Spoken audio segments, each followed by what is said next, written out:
बंधु,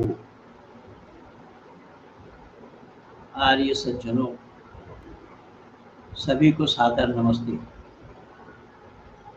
आज एक अहम मुद्दा पर चर्चा के लिए मैं आप लोगों के बीच आया हूँ। वो चर्चा ये है कि बहुत पहले से ये चलती आ रही थी मुफ्ती यासिर नदीम अल वाजदी की। उन्होंने एक सीरियल बनाया था जो सर्जिकल स्ट्राइक करके वीडियो बनाते थे, भाग 1, भाग 2, भाग 3, इस तरीके से 50-55 वीडियो उनका है।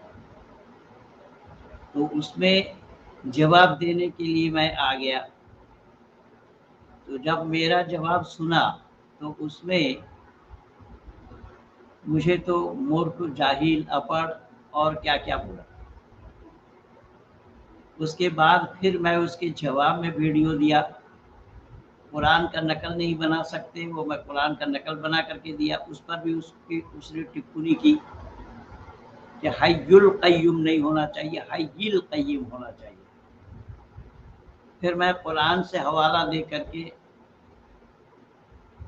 अल्लाहु ला इलाहा इल्ला हुवल हय्युल क़य्यूम आयतुल कुर्सी में ही आया,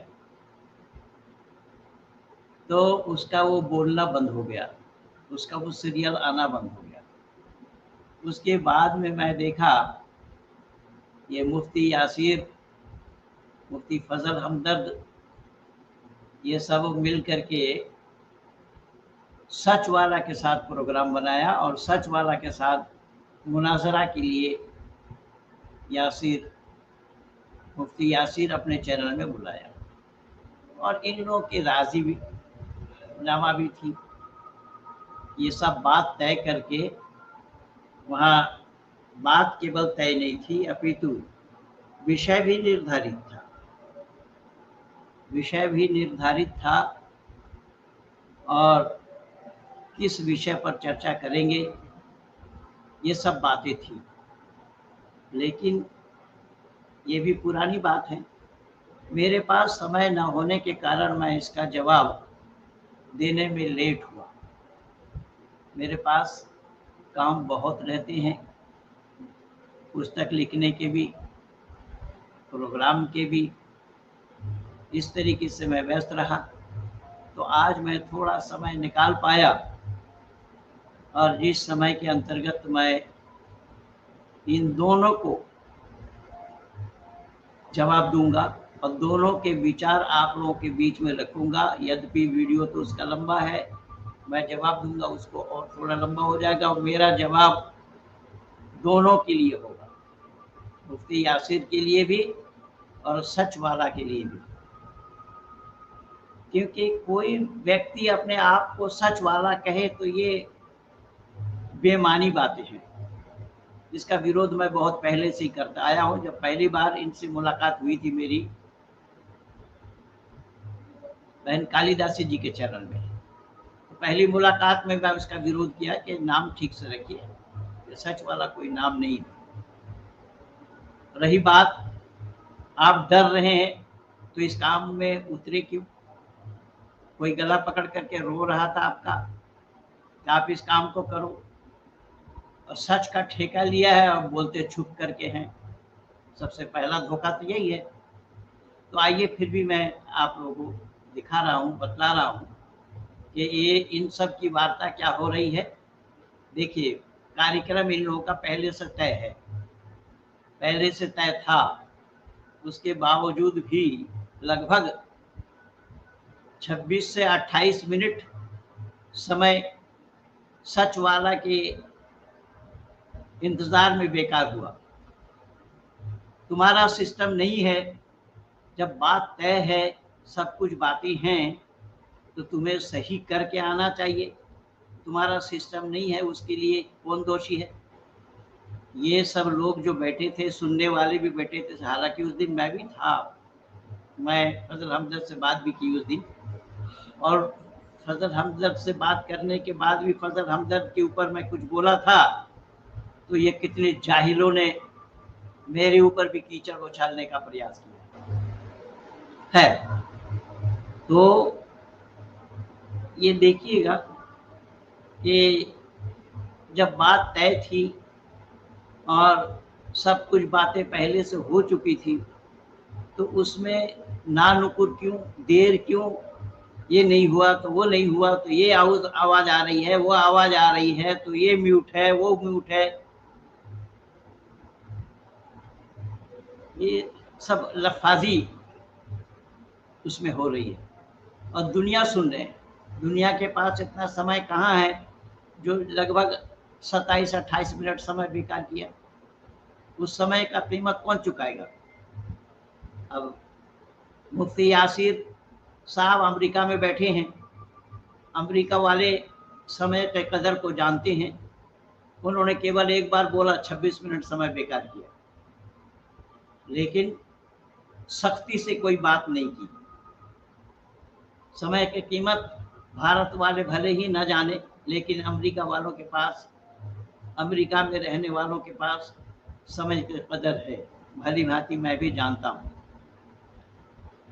तो आइए, इतना सब कुछ होने के बावजूद भी क्या हुआ, मैं आप लोगों को सुनाता हूँ और एक एक करके दोनों को जवाब दूंगा, और दोनों किस तरीके से सवालों के घेरे में है वो मैं आज आप लोग के सामने दिखाने का प्रयास करूँगा।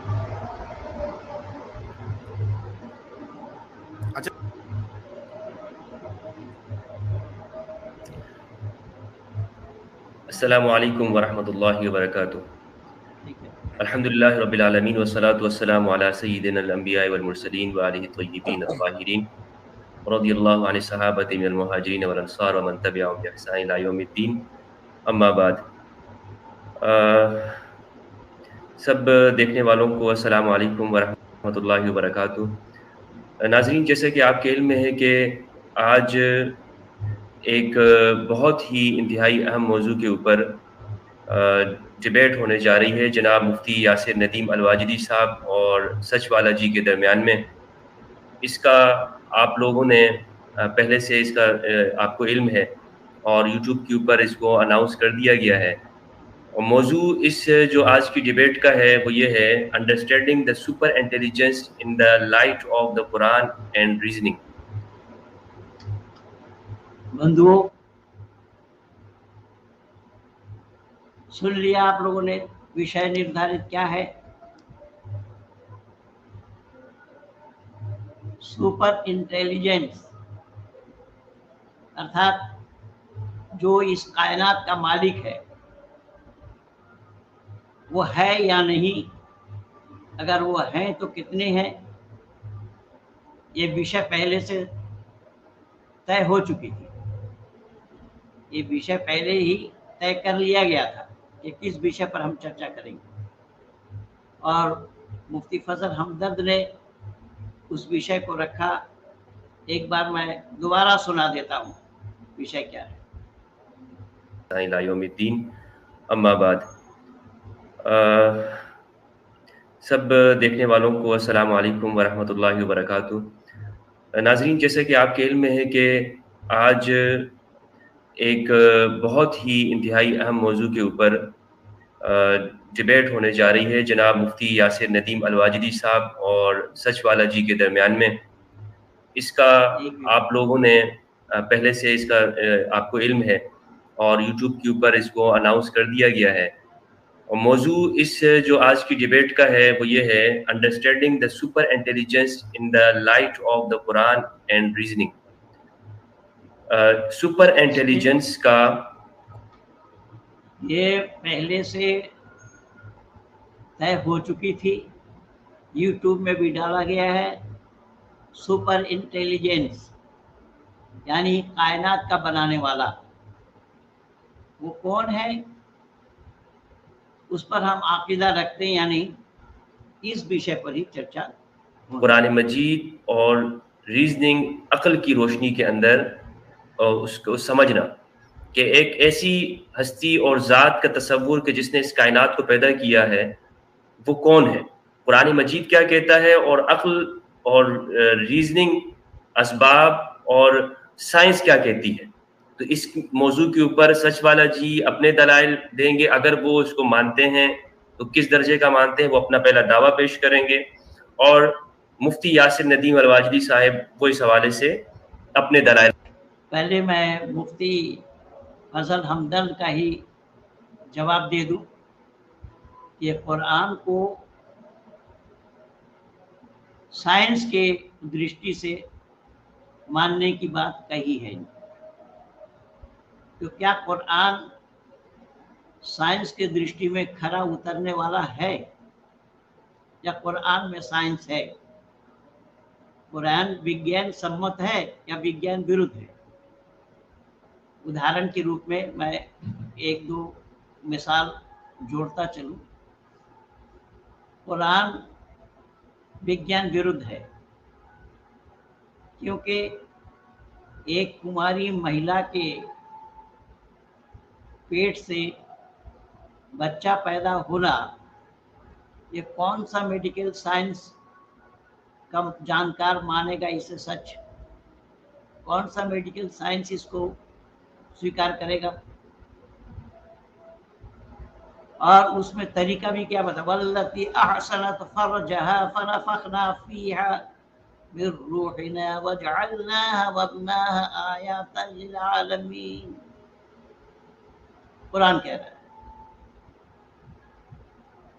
तो क्या किसी महिला का गर्भवती होने का तरीका ये है? ये दोनों मुफ्ती से मेरा सवाल है। पहले तो ये मुफ्ती फजल हमदर्द से है और फिर मुफ्ती यासिर से भी है। क्या जो मुफ्ती यासिर मेरे खिलाफ भी कई वीडियो बना रखे थे, मैं उनसे भी ये जवाब तलब कर रहा हूँ, क्या ये संभव है? क्या कुरान में ये दर्शाया गया कीचड़ सूरज वाला तालाब में डूबता है? क्या कीचड़ का, सूरज का कीचड़ वाला तालाब में डूबना संभव है? क्या ये संभव है कि लूत के ज़माने में जब पुरुष पुरुषों से बदफेली करते थे, फरिश्तों के द्वारा उनका निपटारा करना और आसमान से पत्थर बरसा करके मार देना, ये कौन सा साइंस की बात है? और उन फरिश्तों के वहाँ जाने से पहले हज़रत इब्राहिम के घर में आए और इब्राहिम की पत्नी को बताया कि तुम्हारे घर में एक बच्चा आने वाला है।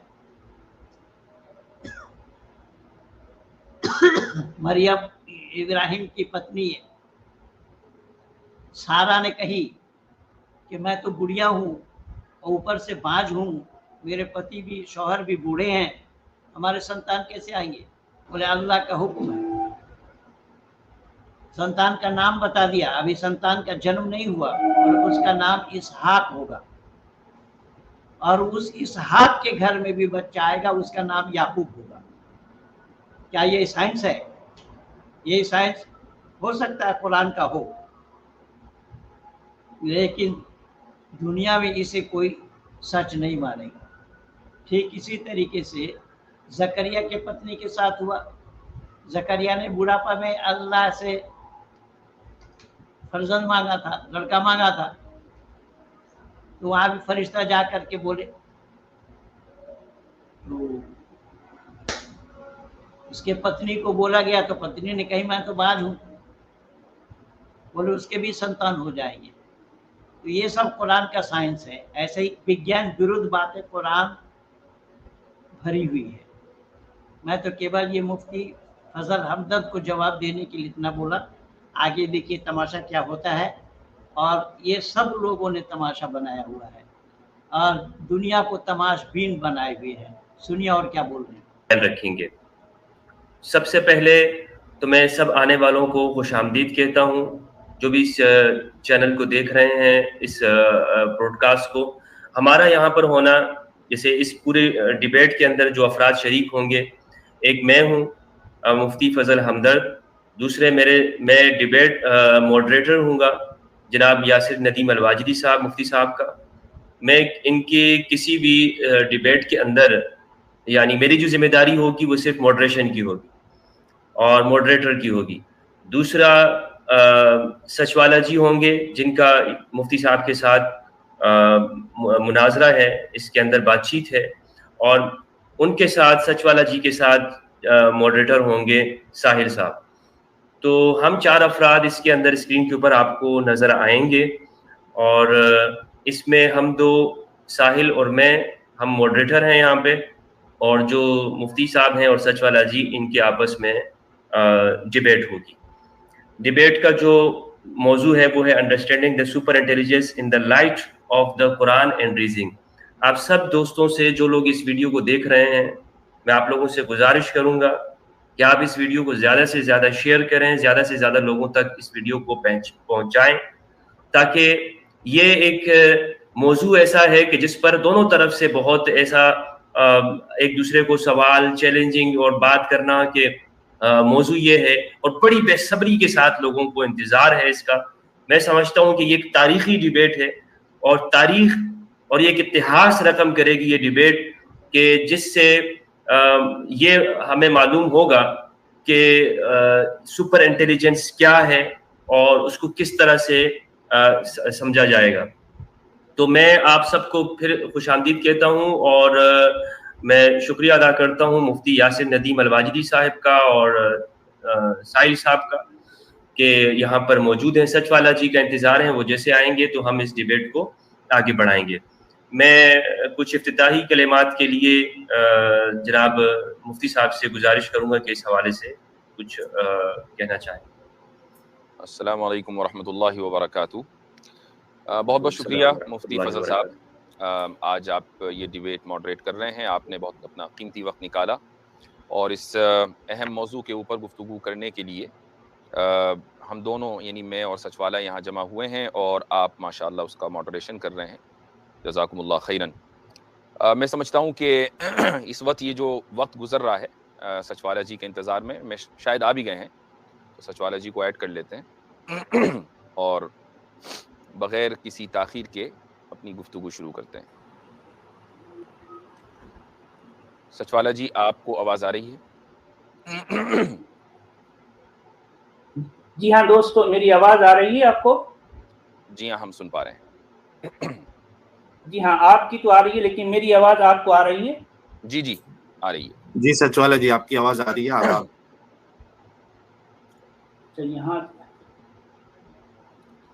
अच्छा, इस पे जो है अगर आप स्पेसिफिकली उसको जो है ये साबित कर दें कि वो ऐसा है और उसका नाम या बाहर किसी ऐसी कुव्वत और ताकत के होने का, मैं आप अपने लैपटॉप पे इसको जो है या तो लाइव कर लें या फिर रिकॉर्ड कर लें।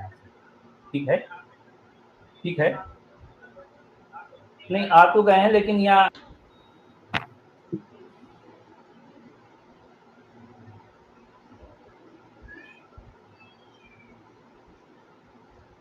जी मैंने जो है वो टीम व्यूअर सब बंद कर दिया। अब मेरी आवाज़ क्लियर है? बिल्कुल, आपकी आवाज़ बिल्कुल क्लियर है, लेकिन अगर आपको हमारी आवाज़ क्लियर आ रही है तो आप ये बता दीजिए। अच्छा, अभी भी ये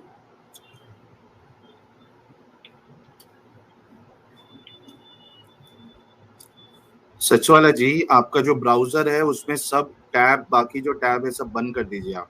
हाँ, बहुत सारे जो है टैब्स खुल गए थे इसमें, अब मैंने सारे बंद कर दिए उसको, मैंने यहाँ से निकाल दिया सारा, वो जो है बहुत परेशान कर रहा था। अच्छा, अब मेरी आवाज़ क्लियर है दोस्तों? बिल्कुल क्लियर है, आपकी आवाज़ बिल्कुल क्लियर है। अच्छा, चलें, ठीक है।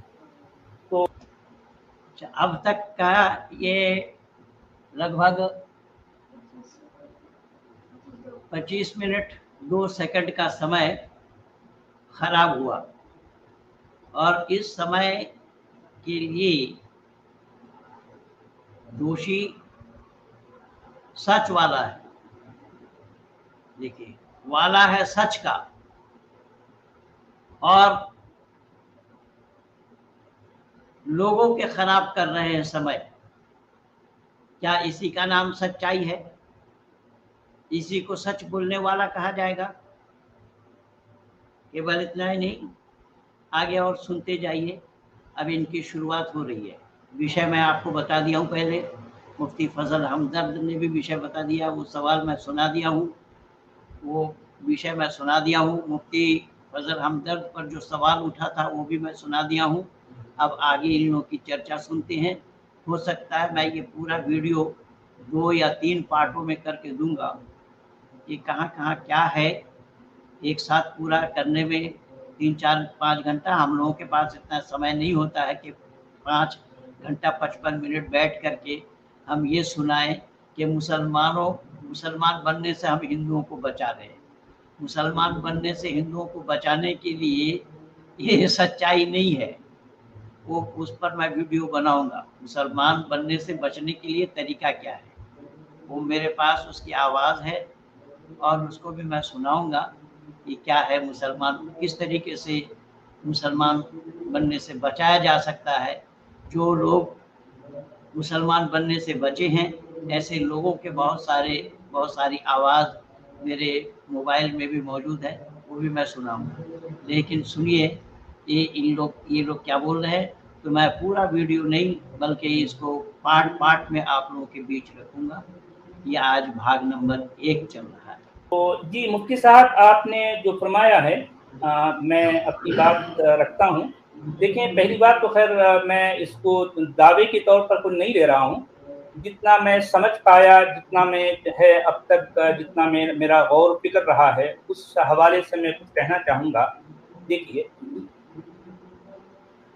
कायनात के अंदर या बाहर किसी ऐसी कुव्वत और ताकत के होने का मैं इनकारी नहीं, जो ना हमारे ख्याली खुद साख्ता तसव्वुरात का मुहताज है, न हमारी तरफ से दिए गए नामों का मुहताज है, न हमारे हाथों लिखी गई किताबों का मुहताज है, न हमारे हाथों बनाए गए काबे का मुहताज है, न तो वो फर्जी फरिश्तों का मुहताज है और न ही नाम निहाद नबियों रसूलों का मुहताज है।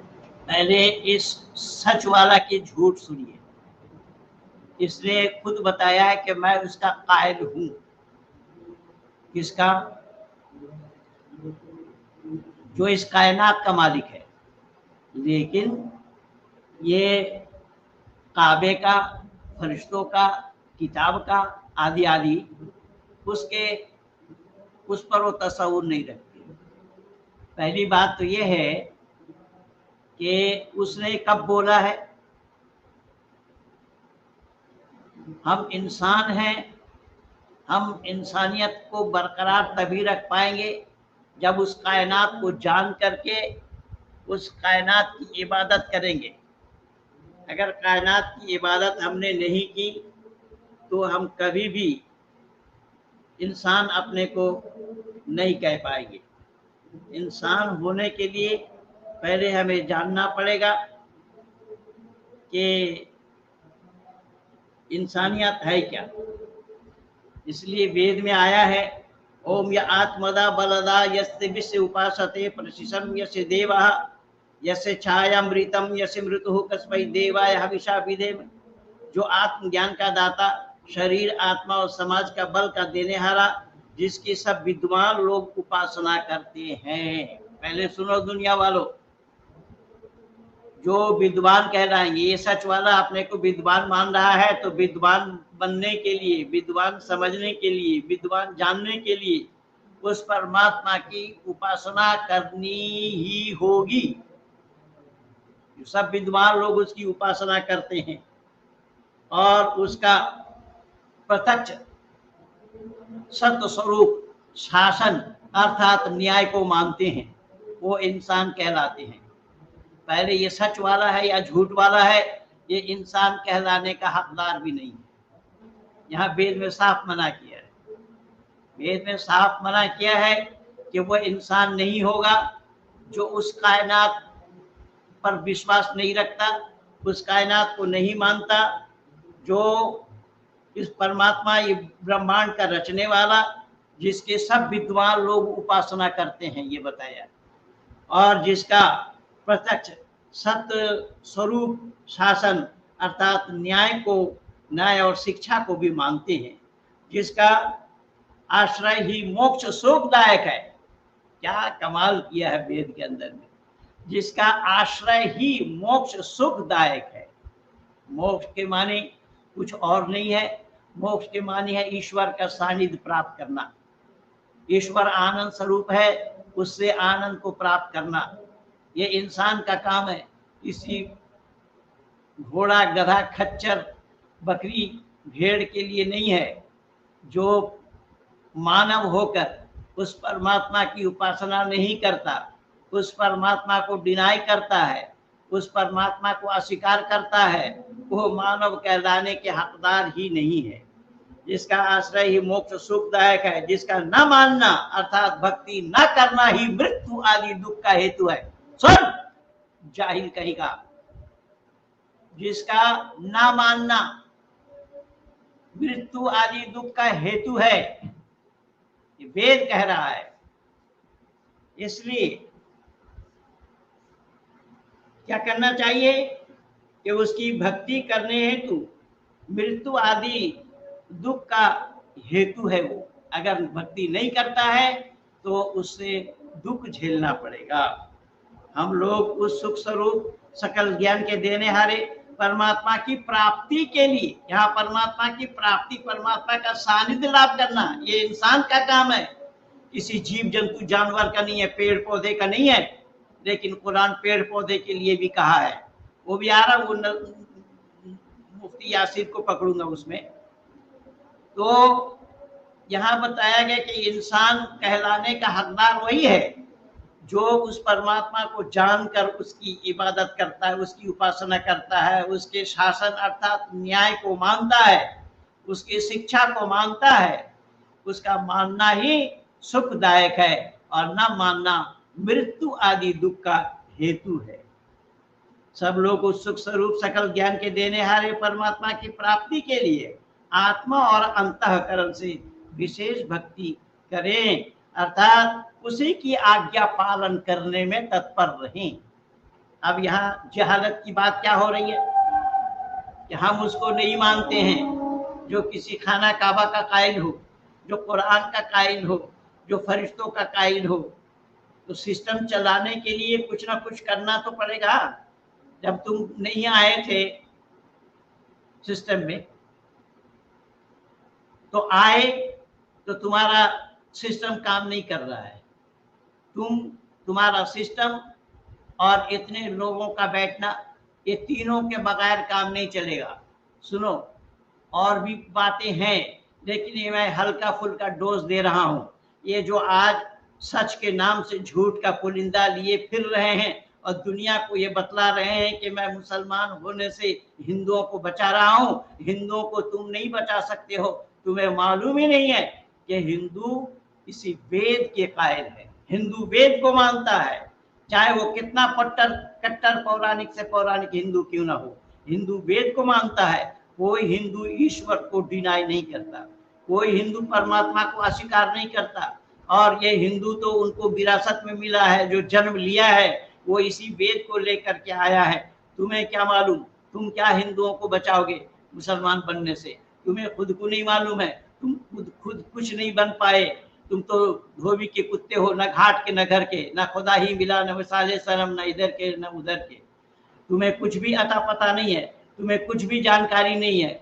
यहाँ हर हिंदू जानता है परमात्मा को और वेद के बारे में। भले ही हिंदू साकार माने या निराकार माने, लेकिन कोई हिंदू वेद को डिनाई नहीं करता। और वेद में ये बातें बताई गई हैं। केवल इतना ही नहीं, ओम प्रजापते न तो देता नन्नो विश्वा जाता निपरिता बभूव यत्कामास्ते जुहुमस्तन्नो अस्तु वयम शामपतयो रैनाम। हे सब प्रजा के स्वामी परमात्मन, परमात्मा से प्रार्थना की जा रही है, आपसे भिन्न दूसरा कोई सब उत्पन्न हुए जड़ चेतन आदिकों को नहीं तिरस्कार करता है। देखिए वो परमात्मा क्या है, जो परमात्मा जड़ चेतन आदिकों को नहीं तिरस्कार करता है, अर्थात आप सर्वोपरि हैं। जब वो सर्वोपरि हैं फिर उसका न मानना, उसका अस्वीकार करना ये क्यों और कैसा संभव हो रहा है? ये इंसान की बात नहीं होगी, ये इंसानियत की बात नहीं होगी। वो मानव कहलाने का हकदार नहीं बनेगा, वो मानव कभी भी नहीं बन सकता। पहले इंसान तो बन जाओ, सच तो बोलोगे, सच वाला बनोगे बाद में, पहले इंसान तो बनो। इंसान ही तुम बन नहीं पाए, तुम सच वाला काहे के बन बैठे? तुम्हें मालूम नहीं है। अर्थात जो पदार्थ वाले कामना वाले होके हम उसकी भक्ति करें और उसका आश्रय लेवें और वांछा करें, उसकी कामना हमारी सिद्ध होवे, जिससे हम धन ऐश्वर्य के स्वामी बने। ये परमात्मा से प्रार्थना की गई है, वो उसके सिवा और कोई नहीं है दुनिया में कि जिससे मांगी जाए, जिससे प्रार्थना की जाए, जिससे अपने सुख की कामना की जाए। इसलिए केवल इतना ही नहीं, ओम सनो बंधुर्जनिता सविधाता धामानि वेद भुवनानि विश्वा यत्र देवा अमृतमान शान स्थित ये धामन धैर्य है। मनुष्य वह परमात्मा अपने लोगों को भ्राता के समान, अब यहाँ लोग अपने लोगों के भ्राता के समान बताया है, लेकिन कुरान में ये मान्यता नहीं है। कुरान में अल्लाह ना किसी का भाई है, ना अल्लाह का कोई भाई, ना अल्लाह का कोई बाप है, ना अल्लाह का कोई बेटा, लेकिन यहाँ भ्राता के समान सुखदायक सकल जगत का उत्पादक, जो सकल जगत का उत्पादक है, और ऐसे सकल जगत का उत्पादन करने वाले को कहता है मैं उसकी कायल नहीं हूँ। अरे तुम इंसान कहलाने की ही हकदार नहीं, तुम पहले इंसान तो बन जाओ, फिर सच बोलो या झूठ बोलो, बाद में देखा जाएगा। जगत का उत्पादक वह सब कामों का पूर्ण करनेहारा, संपूर्ण लोक मात्र नाम स्थान और जन्मों को भी जानता है, जिस सांसारिक सुख दुख से रहित नित्यानंद युक्त मोक्ष स्वरूप धारण करने हारे परमात्मा में मोक्ष को प्राप्त होके विद्वान लोग स्वेच्छा पूर्वक विचरते हैं।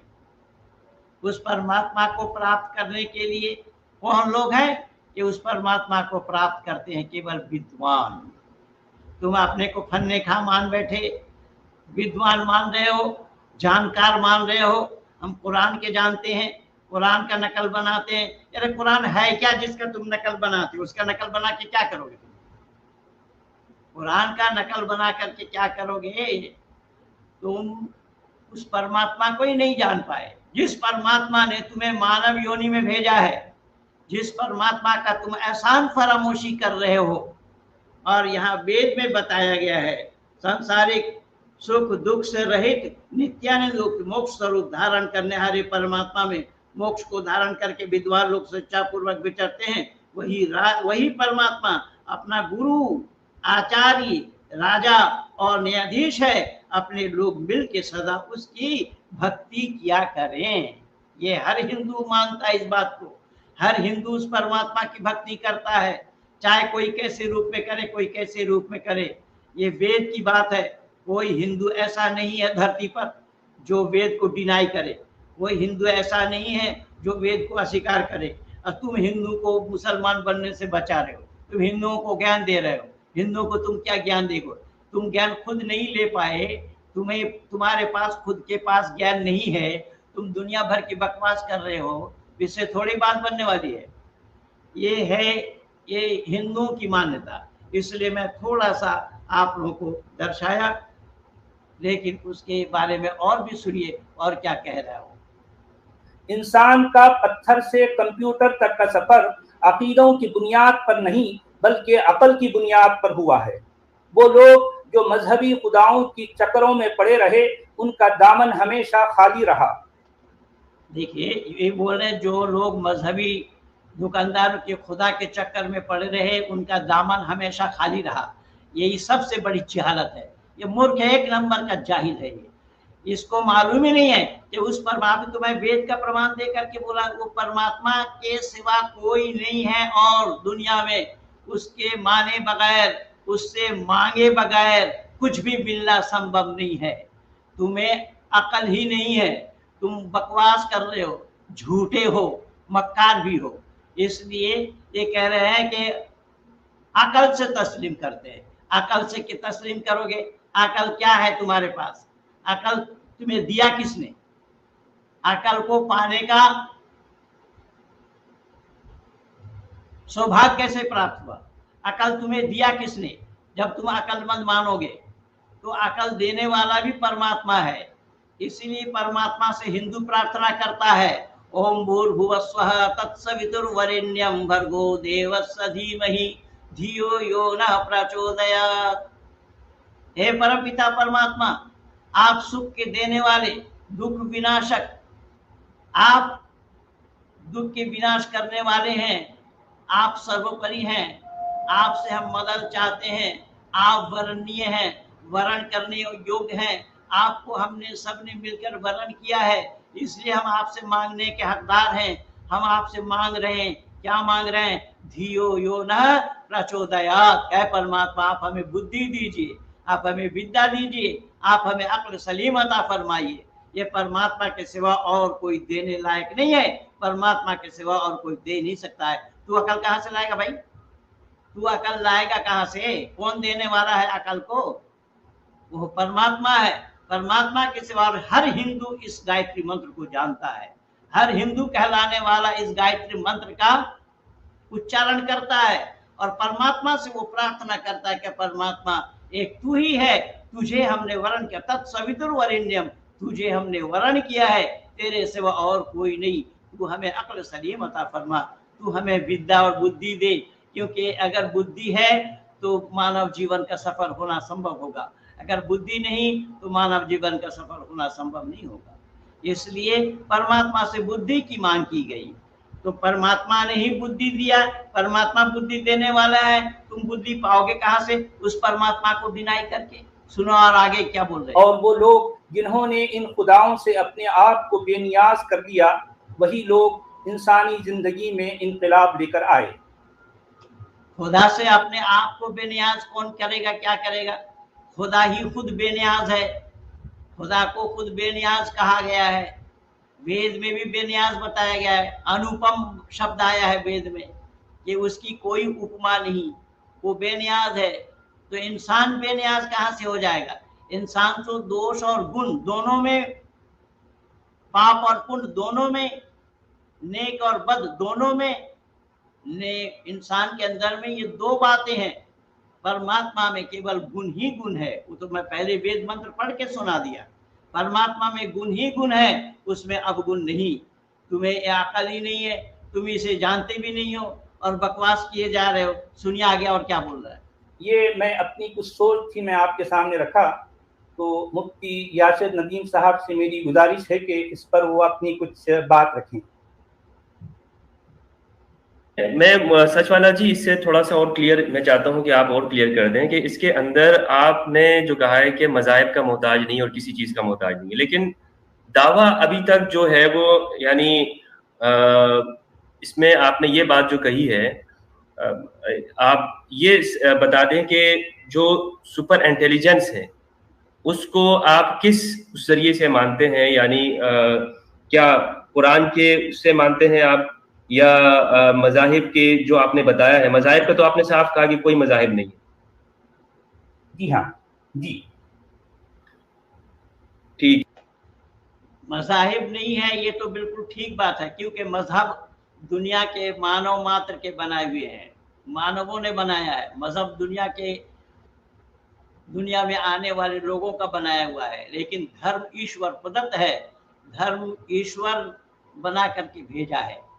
माँ के पेट से जब बच्चा पैदा हुआ, क्या वो मुसलमान पैदा हुआ, ईसाई पैदा हुआ, हिंदू पैदा हुआ, जैनी पैदा हुआ, बौद्ध पैदा हुआ, सिख ईसाई क्या क्या पैदा हुआ?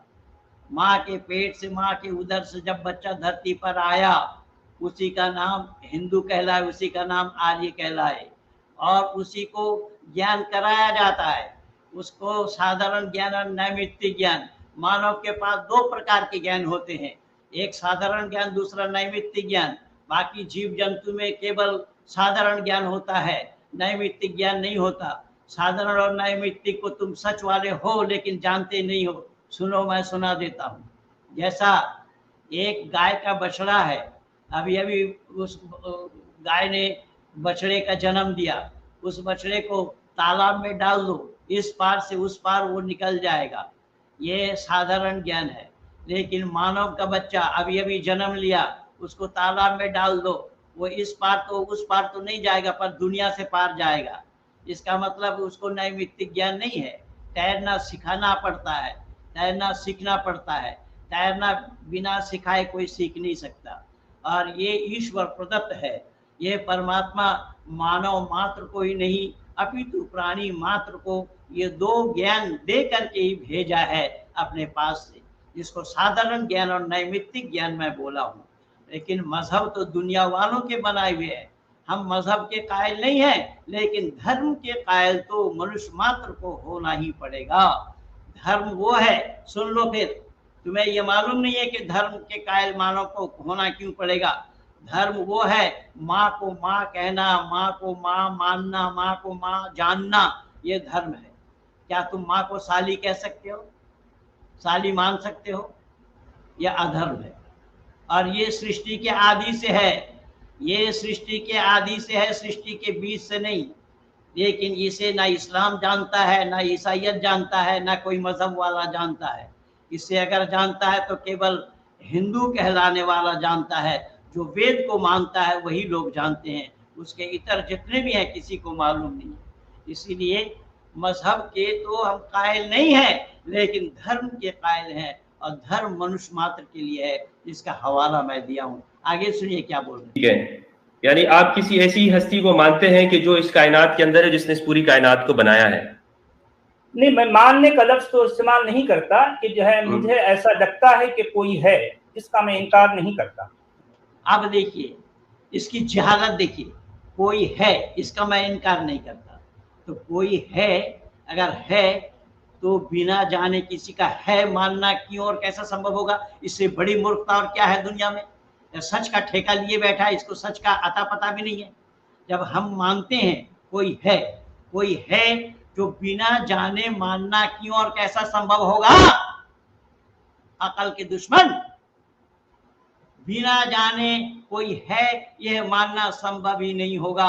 ये कोरा झूठ बोल रहा है, इसको सच्चाई का कुछ भी अता पता नहीं है। आगे सुनिए क्या बोल रहा है। जी, तो ये मेरा आपसे सवाल है, आपने जो दावा किया है मुफ्ती साहब, मैं थोड़ा सा यहाँ से लेना चाहूँगा। जी जी, कि आपने सचवाला जी ये कहा कि मैं कायनात के अंदर या बाहर किसी ऐसी क़ुव्वत का कायल नहीं हूँ जो फरिश्तों का मोहताज हो, मस्जिदों का मोहताज हो, मज़ाहिब का मोहताज हो। ये सारी की सारी जो हैं वो नेगेटिव कैरेक्टरिस्टिक्स हैं उस सुप्रीम बीइंग की। तो आप किसी वजूद के कायल तो हैं ना, कि जो सुप्रीम बीइंग हो, या नहीं है? जी हाँ, मैंने अर्ज किया ना मुफ्ती साहब कि जो है किसी के होने ही से जो है सब कुछ है। ठीक है, अब देखिए यहाँ एक मोहर और लग गया, किसी के होने से ही सब कुछ है, तो उसे बिना जाने तू कैसे होने से सब कुछ है कह रहा है बे? जब तू जानता ही नहीं है तो किसी के होने से सब कुछ है, ये तो स्वीकार करना हो गया। फिर डिनाई कैसे कर रहा है? किसको अस्वीकार कर रहा है, किसको डिनाई कर रहा है? इनके बातों में ही इसका जवाब है, देख लीजिए दुनिया वालों। आगे सुनिए क्या बोल रहा है। जबकि मुफ्ती यासिर ने भी एक बात और बोली है, मुफ्ती यासिर को पकड़ेंगे आगे चल के। चलिए तो अब देखिए कि हर जानदार के डीएनए में। एक मिनट, तो आप अगर किसी वजूद के कायल हैं तो कोई भी वजूद बगैर किसी प्रॉपर्टीज के नामुमकिन है, तो उसकी कोई ना कोई सिफात तो होंगी। वो सिफात क्या है? नहीं, अब जैसा देखें कि मैं एग्जैक्टली मैं नहीं कह सकता कि वो जो है वो कैसा है, कहाँ है, किस तरह से है। तो इसका मतलब तो ये हुआ कि ये हुआ कि आप भी मानते हैं, जानते नहीं? नहीं, मैं मानता नहीं हूँ। मैं चूंकि जानता नहीं है इसलिए नहीं मान रहा हूँ ना। अरे मानता नहीं है मतलब जब जानता नहीं है तो एक प्रॉपर्टी का मालिक है ये क्यों और कैसे कह रहा है? जब जानता नहीं है तो साफ इनकार कर, तो मैं नहीं जानता हूँ, प्रॉपर्टी का मालिक है। मुफ्ती साहब तो यहाँ ठीक बोल रहे हैं, जब तू जानता नहीं है तो बगैर जाने उसको मानेगा कैसे? किसी वस्तु को जान करके ही मानना पड़ेगा। किसी मोबाइल मैं हाथ में ले रखा हूँ, मोबाइल को हैंडल करना अगर मुझे नहीं आता, मोबाइल को चलाना अगर मुझे नहीं आता, तो मोबाइल को मैं चला नहीं सकता हूँ। उसका नाम मोबाइल है, उसको मैं मोबाइल नहीं बोल सकता। उसका नाम अगर मैं रेलगाड़ी बोलने लगूँ तो अनजान का काम ये होगा कि मोबाइल को रेलगाड़ी बोलना। तो तू भी ऐसा कर रहा है, सच वाला तो झूठ बोल रहा है, तो कोरा झूठ बोल रहा है, बकवास कर रहा है। जो मोबाइल को रेलगाड़ी बोले तो वो झूठ कहलाएगा। तब तू मान कैसे रहा है उसको? जब तू ये मान रहा है कि हाँ कोई कायनात का बनाने वाला है, कोई कायनात का चलाने वाला है, जब इसको मान रहा है तो बगैर जाने उसका मानना कैसे संभव हो रहा है? सवाल यहाँ है। अगर आप स्पेसिफिकली उसको जो है ये साबित कर दें कि वो ऐसा है और उसका नाम ये है। अभी आपने ये कहा कि मैं मानने का लफ्ज इस्तेमाल नहीं करता हूँ, जानने का लफ्ज इस्तेमाल करता हूँ, इसका मतलब ये कि मैं जानना चाहता हूँ, मैं जानना चाहता हूँ। तो अभी तक आप जानते नहीं हैं? जी, मैं नहीं जानता। तो इसका मतलब आपने फिर ये कैसे कह दिया कि सुप्रीम इंटेलिजेंस मौजूद है? नहीं, देखिए, किसी के होने का मैं इनकार। मुफ्ती यासीर ने बिल्कुल ठीक पकड़ा है। मुफ्ती यासीर ने सही जगह पे नफ्स को दबाया है। जब तुम जानते ही नहीं हो तो ये कैसे कह रहे हो कि मैं उसको वो प्रॉपर्टी का मालिक है या चलाने वाला है, कायनात का बनाने वाला है, बिना जाने उसका बताना कैसा संभव होगा? उसका मैं बहुत सारा मिसाल दिया हूँ। मुफ्ती यासीर साहब यहाँ बिल्कुल ठीक बोल रहे हैं। आगे सुनिए और क्या कहते हैं। नहीं करता। अब जो है मुश्किल ये है कि वो इनकार न करने का मतलब इकरार करना हुआ ना। देखिए कि इकरार करना या मानना एक ही तो बात है ना मुफ्ती साहब। मैं ये अर्ज कर रहा हूँ आपसे कि कोई है, इसका मैं इनकार नहीं करता, लेकिन वो कौन है, कैसा है, कहाँ है, किस तरह। अब देखिए, ये इसकी जहालत देखिए। कोई है इसका मैं इनकार नहीं करता, लेकिन कहाँ है, कैसा है, उसका मैं नहीं। तो ये जाहिल को, अकल के दुश्मन को ये पता नहीं है कि ला तुद्रिकुहुल अबसार व हुवा युद्रिकुहुल अबसार। अगर कुरान तू पढ़ा है तो कुरान जानता होगा, कुरान में ही बताया खुद अल्लाह ने, ला तुद्रिकुहुल अबसार व हुवा युद्रिकुहुल अबसार। नहीं देख सकता आंख उसको और वो देखता है आंखों को। इसलिए वेद में भी आया है, तज्जति तन्नय जति तद्दुरे तद्वंति के। परमात्मा नजदीक से भी नजदीक है, किनके लिए? ज्ञानियों के लिए, और अज्ञानियों के लिए दूर से भी दूर है। तो तेरे जैसे अज्ञानियों को वो परमात्मा दिखाई कैसे देंगे? पहली बात तो वह आंख का विषय नहीं है, देखा जाता है आंख से।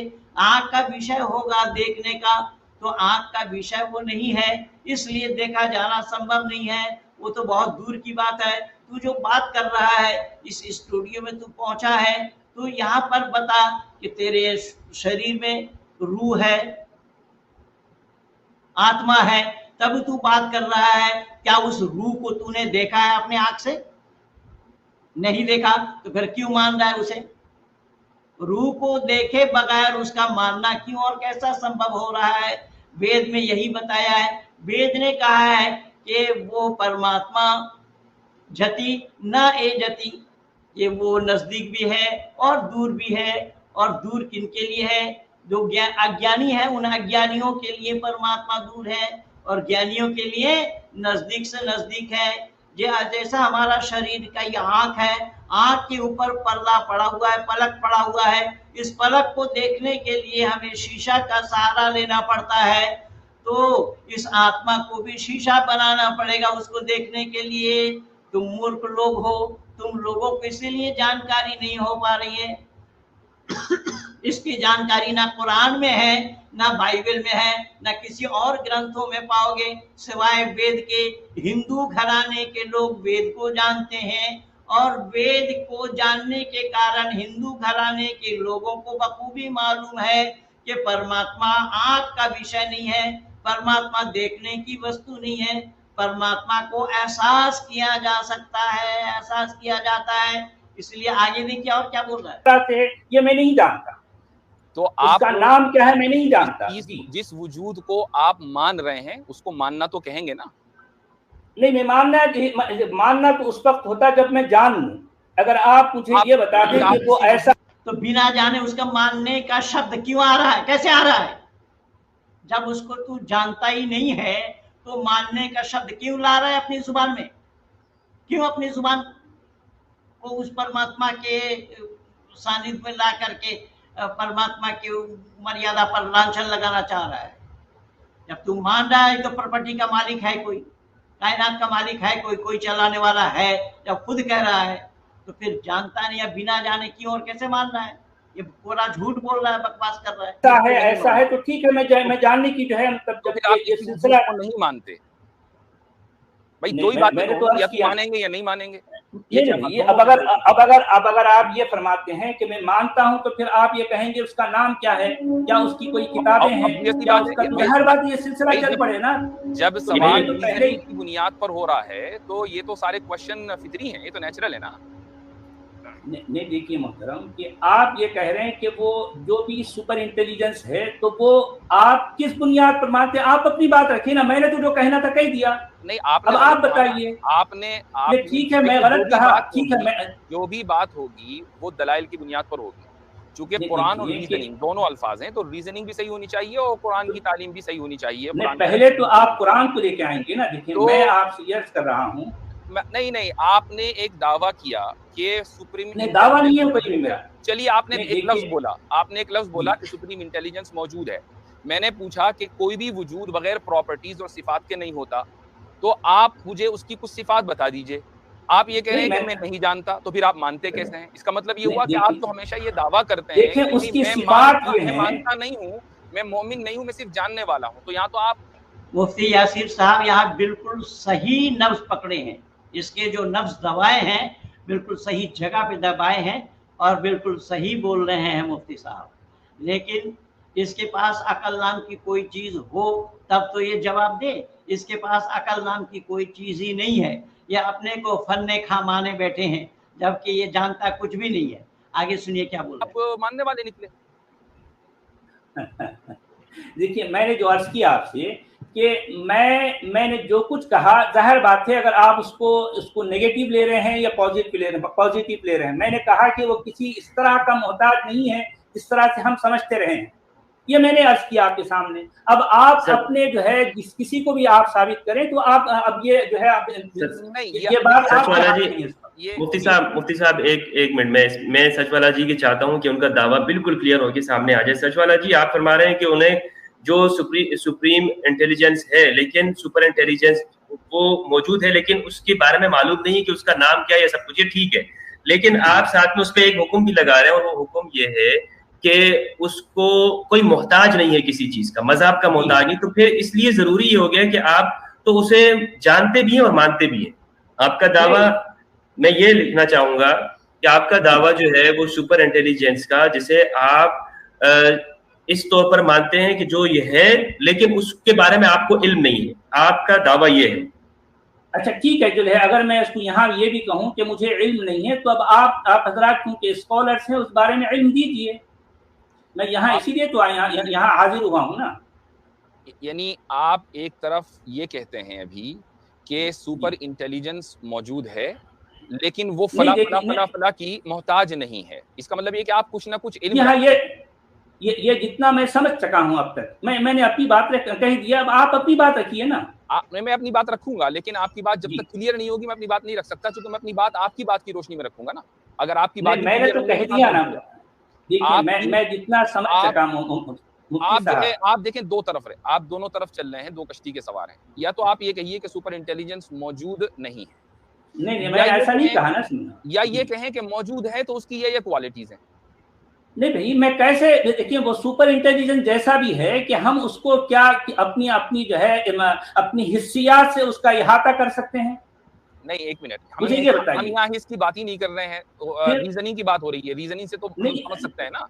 तो आपके पास मैंने जितना मेरी रीजनिंग के मुताबिक जो है मैंने जितना समझा मैं आपके सामने रख दिया ना मुफ्ती साहब। अब आप आगे बढ़िए, उसको मेरी बात को आगे लेके जाइए या मेरी बात का रद्द कीजिए आप। चलिए, सही है, आपने मैंने कहा कि वो मोहताज नहीं है। अगर आप ये फरमाते हैं कि वो मोहताज है तो ठीक है, आप अपने मोहताज जो है खुदा को पेश कीजिए। नहीं, मैंने नहीं कहा कि वो मोहताज। ये शब्द भी गलत बोल रहा है। खुदा किसी का मोहताज नहीं है, वो सर्वोपरि है। मैं वेद से ही प्रमाण दे दिया। मोहताज हो जाए तो वो खुदा ना होकर के दूसरा कोई शय बन जाएगा, कोई वस्तु बन जाएगा। इस जहालत का क्या दाद दिया जाए। मैं वेद मंत्र से वो सारा सुना दिया हूँ कि परमात्मा किसी का मोहताज नहीं है, वो सर्वोपरि है। वो सर्वोपरि है, सब कायनात उसी के मोहताज है। तो फिर जब वो किसी के मोहताज है, कैसा ये शब्द कैसा आएगा वहाँ?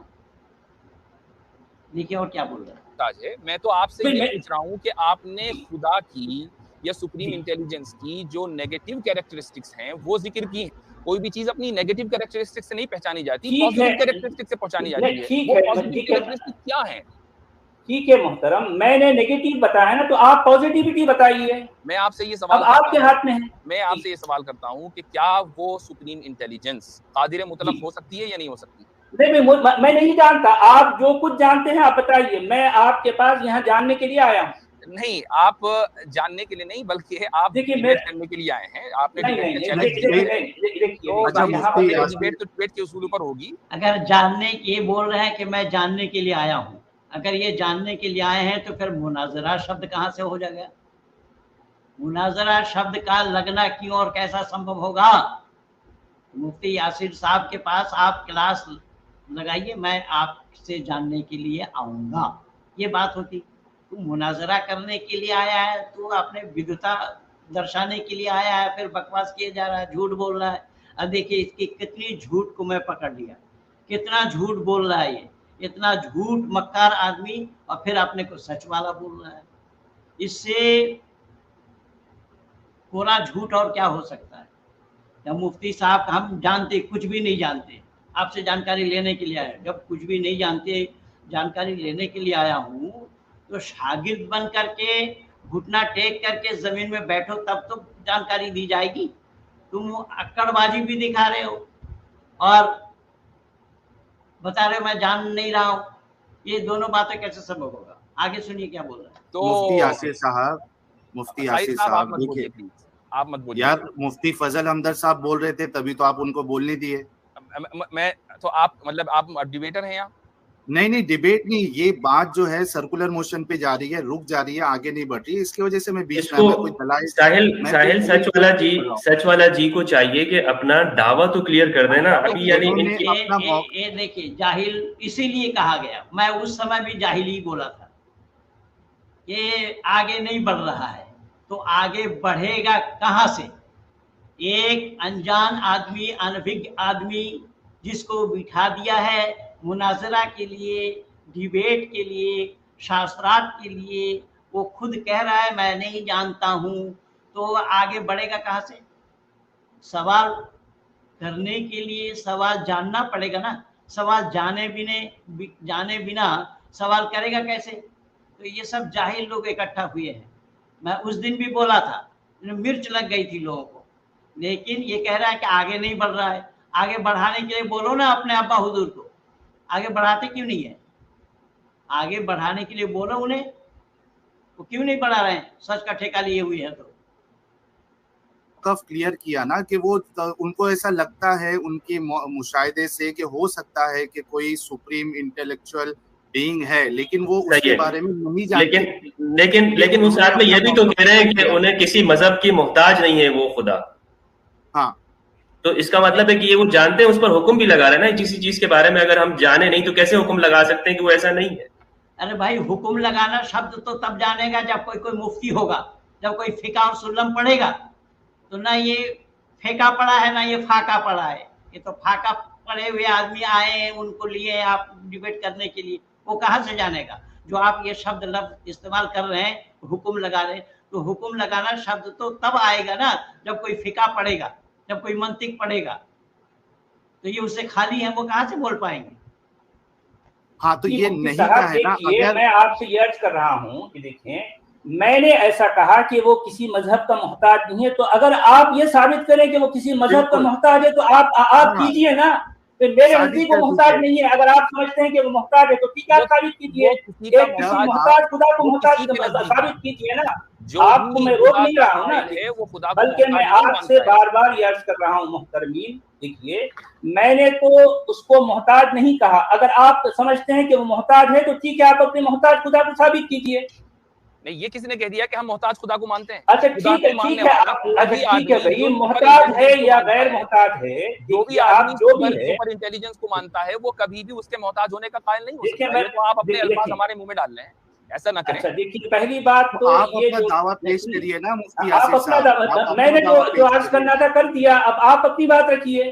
ठीक है, आपने अभी तक शुरू नहीं की बात। मैं आगे बढ़ रहा हूँ इस शर्त, इस एहसास के साथ कि आपका दावा अभी मुकम्मल नहीं हुआ है और मानने वाले आप भी हैं। जानने वाले नहीं है, मानने वाले आप भी हैं। आप जो दावा करते हैं कि मैं मानता नहीं हूं, मैं तो जानता हूं, चूंकि आपने जो भी बात अभी तक कही वो सिर्फ मानने की बुनियाद पर कही है। आप उन्हें खुद दावा किया है, खुद एतराफ किया है कि आप जानते नहीं हैं। तो बहरहाल जब आपका मानने वाला साबित हो गया, आधे मोमिन आप साबित हो गए। अब मैं आगे बढ़ता हूं कि मैं दुनिया के करोड़ों अरबों लोगों की तरह एक ऐसी आला तरीन ज़िहानत और सुप्रीम बीइंग का कायल हूं कि जिसको मुख्तलिफ मजहब वाले मुख्तलिफ नाम देते हैं। कोई उसको ईश्वर कहता है, कोई उसको परमेश्वर कहता है, कोई उसको गॉड कहता है, कोई उसको यहवा कहता है, कोई उसको अल्लाह कहता है। मैं पहले मुफ्ती यासिर साहब को रोक रहा हूँ यहीं पर। ये मुफ्ती यासिर साहब ने कहा कि मैं उसका कायल हूँ। जो उसको गॉड कहता है, यहोवा कहता है, परमेश्वर कहता है, अल्लाह कहता है, कुछ और नामों से भी पुकारते हैं। क्या अल्लाह और ईश्वर एक नहीं है? मुफ्ती यासिर साहब, आपको ये जानकारी नहीं है, ना कोई कुरान वाला जान सकता है इस बात को। मैं प्रमाण दे रहा हूँ, इन्नल्लाह यर्ज़ुक़ु मन यशाउ बिग़ैरि हिसाब। अल्लाह ताला जिसको चाहते हैं बेहिसाब रोजी देते हैं, पर परमेश्वर ऐसा नहीं करता। परमेश्वर का उपदेश है कि तुम काम करोगे, अवश्यम में वक्तव्यम कृतम कर्म शुभाशुभम, अवश्य ही भोगना है कि वे कर्मों का फल शुभ और अशुभ। तुम रोजी वाला काम करोगे तो रोजी पाओगे, रोजी वाला काम नहीं करोगे तो मैं रोजी नहीं दूंगा। अगर तुम्हें रोजी दे दिया तो औरों के साथ अन्याय है। केवल इतना ही नहीं, आपका अल्लाह ने जिक्र फरमाया है कि वमा तशाऊना इल्ला अन यशा अल्लाहु रब्बुल आलमीन, कि तुम्हारे चाहने पर कुछ भी नहीं होता जब तक मैं ना चाहूँ। लेकिन परमात्मा की चाह नहीं है, परमात्मा चाहते नहीं है, परमात्मा इच्छा आदि गुणों से रहित है। जब उसकी चाह होगी, इच्छा होगी, तो अनिच्छा भी ज़रूरी है। इसलिए अल्लाह और ईश्वर एक नहीं है। मुफ्ती यासिर साहब, केवल इतना नहीं, वातुइस्सु मन तशाउ वातुज़िल्लु मन तशाउ बियदिकल खैर इन्नका अला कुल्लि शैइन कदीर।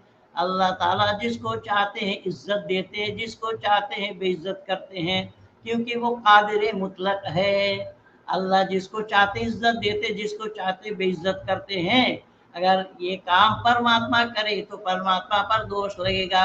परमात्मा खामखा किसी को इज्जत नहीं देते, खामखा किसी की बेइज्जती नहीं करते। जो इज्जत पाने वाला काम करेगा उसको इज्जत मिलना है, जिसकी काम बेइज्जती वाली होगी उसकी बेइज्जती होना है, उसे बेइज्जत होना है। ये काम ईश्वर के जिम्मे में नहीं है, ये उसके ऊपर निर्भर कर रहा है। मानव अपने किए हुए कर्मों पर वो निर्भर कर रहा है, उसका काम इज्जत वाला होगा या बेइज्जती वाली होगी। ये कर्म पर आधारित है, लेकिन कुरान नहीं जानता इसको। तो फिर अल्लाह और ईश्वर आप एक कैसे बोल रहे हैं? ये कोई एक अल्लाह को छोड़कर, यहोवा को छोड़ करके दूसरा कोई ग्रंथ वाला नहीं मानेगा इसे। हमारे यहाँ वैदिक संस्कृति में कोई भी ये मानने के लिए तैयार नहीं है कि परमात्मा जिसको चाहे इज्जत दे, परमात्मा जिसको चाहे बेइज्जत करे। ये ऐसा हो नहीं सकता, परमात्मा करता ही नहीं है। पहली बात, ये कुरान और बाइबल की बात है। वो जिसको चाहे इज्जत दे, जिसको चाहे बेइज्जत करे। इसलिए ईश्वर और अल्लाह एक नहीं है, ऐसा एक नहीं है, अनेक प्रमाण है। और वो ज़ात ऐसी है कि जो आला तरीन ज़िहानत है, और जिसने, जो कादिर मुतलक है, जिसने इंसान को इस ज़मीन के ऊपर अपना खलीफा बनाकर भेजा, और उसने इंसान को अपना पैगाम दिया शुरू से लेकर आज तक। वो पैगाम कभी वेदों की शक्ल में, कभी वो पैगाम बाइबल की शक्ल में, तौरात की शक्ल में, कभी वो इंजील की शक्ल में, कभी ज़बूर की शक्ल में, और कभी वो कुरान की शक्ल में।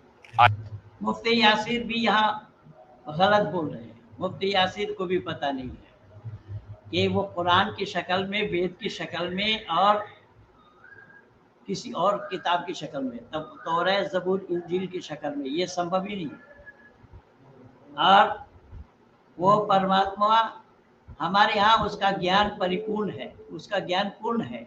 जब उसका ज्ञान पूर्ण है तो उसको ज्ञान बदलने की आवश्यकता नहीं है। इस पर मेरा डिबेट है अब्दुल्ला तारिक के साथ, उसको देखिएगा हो सके तो। मैंने बोला कि जब कुरान को आप ईश्वरीय ज्ञान मान रहे हैं, वेद को ईश्वरीय ज्ञान मान रहे हैं, दोनों में एक प्रकार की बातें नहीं है, तो दोनों का एक मानना क्यों और कैसा संभव होगा?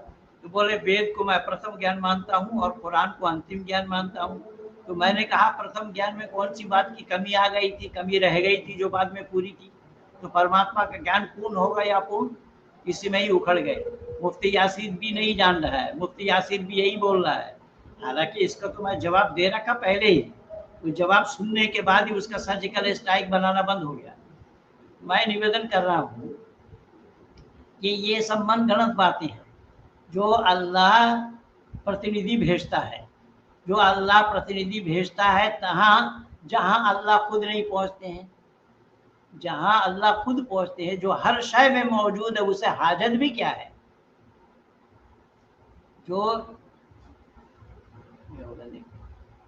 जो सब जगह मौजूद है, जो सब जगह मौजूद है, उसे पैगाम्बर भेजने की आवश्यकता क्या? पैगाम्बर के माने पैगाम लाने वाला। पैगाम लाने वाला वो कैसा हो सकता है? पैगाम लाने वाला, पैगाम किसका? अल्लाह का। तो जहां अल्लाह खुद पैगाम पहुंचाने के लिए नहीं पहुंचेंगे, वहां अपना पैगंबर भेजेंगे। इसका मतलब कि खुदा सर्वव्यापक नहीं है, खुदा कादिर मुतलक भी नहीं है, खुदा मोहताज है। इसमें सच वाला एक जगह एक ठीक बोली थी कि वो मोहताज हो जाएगा, मोहताज है। और यहाँ वही दर्शा रहा है कि वो खुदा मोहताज हो जाएगा। किसका? उस पैगंबर का। पैगंबर पहुंचा भी सकता है, नहीं भी पहुंचा सकता है। अगर पहुंचाता है अल्लाह का है, इसलिए अल्लाह की कलाम, अल्लाह के पैगाम पहुंचाएगा। लेकिन फिर भी तो अल्लाह को मोहताज होना पड़ेगा, किसी का अधीन होना पड़ेगा। लेकिन वेद के परमात्मा को मोहताज होना नहीं पड़ेगा। वेद के परमात्मा सर्वोपरि है, वेद के परमात्मा को इसकी आवश्यकता नहीं है। इसलिए मुफ्ती यासिर आगे और क्या झूठ बोल रहा है, आगे और क्या असत बोल रहा है, आगे और क्या सिद्धांत खिलाफ बोल रहा है, वो भी सुनते हैं। आया है तो मैं एक ऐसे सुप्रीम इंटेलिजेंस का कायल हूं जो कादिर मुतलक भी है, जो वही भेजने वाला भी है, जो समीअ भी है, बसीर भी है, जो अलीम भी है, हकीम भी है। अब देखिए, समीउन अलीम और बसीर ये सब बोला है। अलीम उनके माने जानने वाला। अल्लाह अगर जानने वाला है तो क्या अल्लाह को ये मालूम था, अल्लाह को ये पता था कि आदम को बनाने के बाद फिर आदम के पसली को तोड़कर उसके पत्नी को बनाना पड़ेगा? अल्लाह को पहले से मालूम था क्या? नहीं था।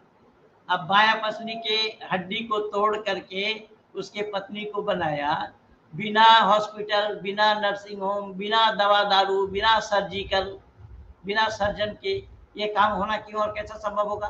और फिर भी फजल हमदर्द बोल रहा है साइंस है, कुरान में साइंस है, इसी को साइंस कहा जाएगा। अच्छा, आप फिर दोनों को छोड़ दिया, वहीं रहने दिया। तो वहीं रहने दिया जन्नत में, खाओ पियो घूमो फिरो कुछ करो, सब कुछ छूट है। लेकिन ये आदम के बीच में जो पेड़ लगा है उसको मत खाना। लेकिन उसको मत खाना, उसको खिलाने के लिए अल्लाह से वादा कौन किया था? क़ाला अना खैरुम मिन्हु खलक़तनी मिन नारिन व खलक़तहु मिन तीन क़ाला फबिमा अग़वैतनी लअक़उदन्न लहुम सिरातकल मुस्तक़ीम। ये तो शैतान ने कहा, जबकि कुरान अल्लाह की कलाम है और कह रहा है शैतान, फिर भी इसको अल्लाह की कलाम आता है। यह क्या बोला कि मैं उसको भटकाऊंगा, उसको बहकाऊंगा जो सीधा रास्ता पर होगा। तो अल्लाह ने कहा जो मेरा सीधा रास्ता पर होगा उसको तू बहका नहीं सकता। वहां शैतान ने बहका दिया किसको? आदम पत्नी पति दोनों को। तो अल्लाह अलीमुन है, अल्लाह जानते थे पहले कि शैतान इस काम को करेगा, और आदम को भी मना किया था। आदम के मना करने पर भी आदम नहीं मानेगा, और फिर वो मानता फिरेगा अल्लाह से। गलती करने के बाद वो आदम फिर अल्लाह से फरियाद करता फिरेगा। क्या कहेगा? देखिए कुरान क्या बोला है, रब्बना ज़लमना अनफुसना व इल्लम तग़फिर लना व तरहमना लनकूनन्न मिनल खासिरीन। ये कहा कि नहीं कहा? आगे कहा क़ाला रब्बना ज़लमना अनफुसना व इन लम तग़फिर लना व तरहमना लनकूनन्ना मिनल खासिरीन। वो अल्लाह से बोला, ये कौन बोला? आदम पति पत्नी दोनों ने बोले।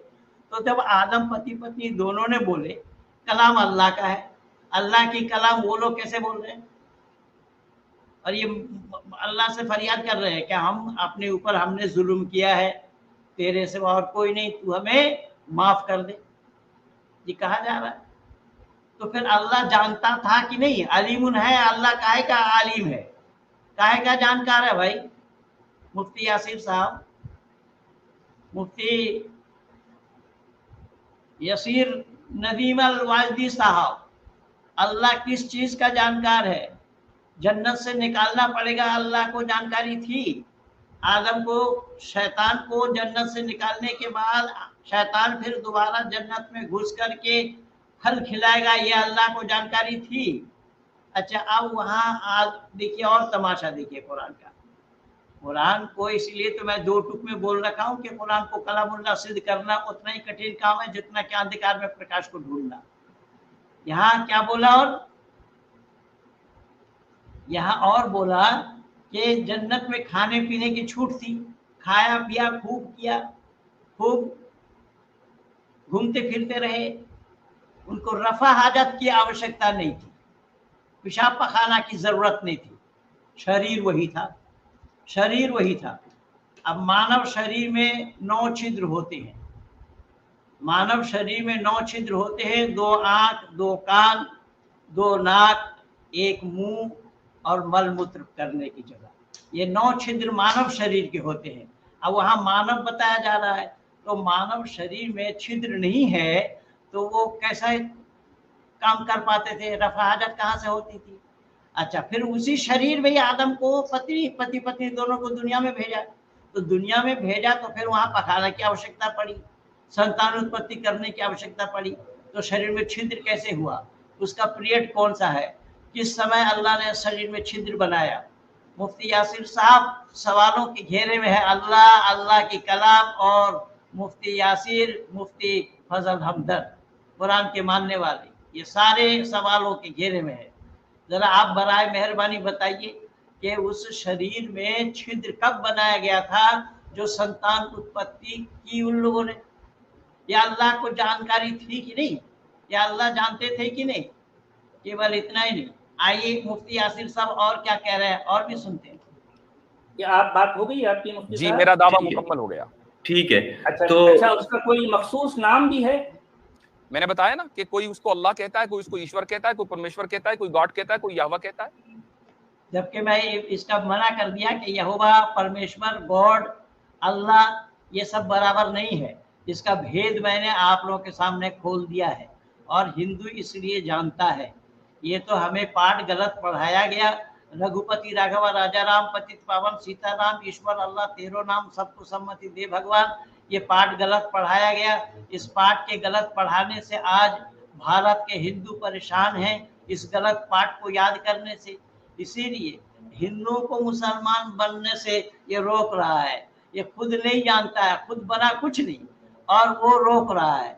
और वो जानता कुछ नहीं, वो क्या बना हुआ है? ना मुसलमान बना है, ना हिंदू बना है, ना क्या बना है, ना कुछ बना है। खुद कुछ नहीं बने भी बगैर किसी को बनने से रोकना की और कैसा संभव होगा? अब देखिए आगे और क्या बोल रहे हो। अच्छा, यहाँ पर अगर मैं आपसे ये कहूँ कि जो है एक दुनिया का सबसे बड़ा मजहब है वो उसको जीसस कहता है, तो इस बारे में आपका क्या ख्याल है? वो कहने लगे उसकी तशरीह गलत हो सकती है। अगर वो कहे तो कहे। नहीं, गलती नहीं, सुनिए जरा। तो तशरीह अगर आपकी सही है, उनकी गलत है, तो वो कहेंगे कि आपकी तशरीह गलत है, उनकी सही है। अब इसका फैसला कौन करेगा? इसका फैसला अकली दलाइल करेंगे। दलील, अगर आप ईसाई हैं तो आप ईसाई बनकर हमसे बात कर लीजिए। नहीं, देखिए, मैं किसी मजहब की मैंने बात नहीं की ना। मैं तो ये कह रहा हूँ कि कोई उस खुदा को कुछ भी कहे, लेकिन बहरहाल मुख्तलिफ नाम दिए जाते हैं। कुछ लोग सही नाम खुदा को कुछ भी कहे, ये कैसा संभव होगा? कुछ भी कहना। मुफ्ती यासिर, आपको भी ये जानकारी नहीं है, खुदा को कुछ भी कहना क्यों संभव होगा? कैसे संभव होगा? जैसा मोबाइल है, मोबाइल को तो मैं मोबाइल ही कहूंगा ना, मोबाइल को रेलगाड़ी बोलूंगा क्या? तो कुछ भी कहने का क्या मतलब हुआ? अब खुदा है तो खुदा वही है जो केवल और केवल मुसलमानों का है। इन्ना दीन इंदल्लाहिल इस्लाम, खुदा उसके बाहर नहीं है। इस्लाम से बाहर खुदा नहीं है। इस्लाम को छोड़कर खुदा कुछ जानता भी नहीं है। इसलिए परमेश्वर सर्वव्यापक है, सर्वयंत्रयामी है, अजर है, अमर है, नित्य है, पवित्र और सृष्टि करता है। एको देवा सर्वभूतेषु गुणा सर्वव्यापी सर्वभूतांतरात्मा। परमात्मा एक है, भिन्न और कोई नहीं, जो सृष्टि के रचनाकार है। सृष्टि की रचना के बाद इस सृष्टि को अपने काबू में किया हुआ, अपने वश में किया हुआ है। और वह परमात्मा एक ही है, अनेक नहीं। ना द्वितीयो न तृतीयो चतुर्थो न प्युच्यते, न पंचमा न षष्ठः सप्तम न प्युच्यते, नाष्टम नवो दसम न प्युच्यते। वो परमात्मा एक से लेकर के 10 तक गिनाते हुए कहा गया है वो परमात्मा एक है। 2 3 4 5 6 7 8 9 10 नहीं है। वो वाहिद है, वाहिद है, तन्हा है। लेकिन आपका अल्लाह तन्हा नहीं है, अल्लाह वाहिद नहीं है। अल्लाह के साथ मोहम्मद का नाम जुड़ा हुआ है। मोहम्मद का नाम अल्लाह के नाम के से हटा नहीं सकते आप। इसलिए वातिउल्लाह वातिउर रसूल, कुल इन कुंतुम तुहिब्बुनल्लाह फत्तबिऊनी युहिब्बुकुमुल्लाह व यग़फिर लकुम ज़ुनूबकुम वल्लाहु गफूरुर रहीम। ये कुरान कहता है। कुरान के नाम के साथ, अल्लाह के नाम के साथ मोहम्मद का नाम को आप हटा नहीं सकते। आपको कलमा में भी स्वीकार करना पड़ेगा और गवाही भी देनी पड़ी। गवाही क्या? अशहदु अल्ला इलाहा इल्लल्लाहु वहदहु ला शरीका लह व अशहदु अन्न मुहम्मदन अब्दुहु व रसूलुहु। ये गवाही देना होगा आपको कि गवाही देता हूँ मैं नहीं है कोई माबूद सिवा अल्लाह की, और गवाही देता हूँ मैं मोहम्मद अल्लाह का बंदा और उसका रसूल है। ये आपको गवाही दिए बगैर आप मुसलमान नहीं बन सकते। तो फिर अल्लाह एक कहाँ है? वहदहु ला शरीक कहाँ है? जो आप उस अल्लाह की वो तो कुछ भी बोले, अल्लाह कुछ भी हो जाएंगे। कैसे हो जाएंगे कुछ भी?